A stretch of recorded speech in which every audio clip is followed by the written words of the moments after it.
Life is made of crossroads.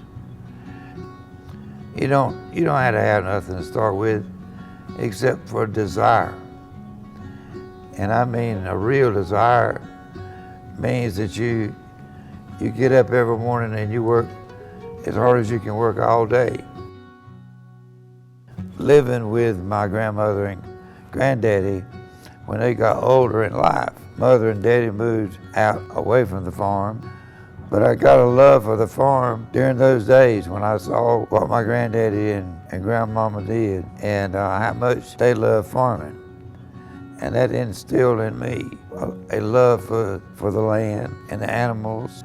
And we believe in being stewards of the land.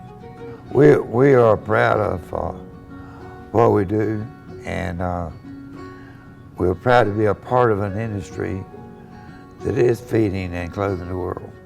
So we have a real bond with these workers. You know, these people are not only employees, they're more like family. The original 5 that we brought in, some of their children and grandchildren are here working on this farm now.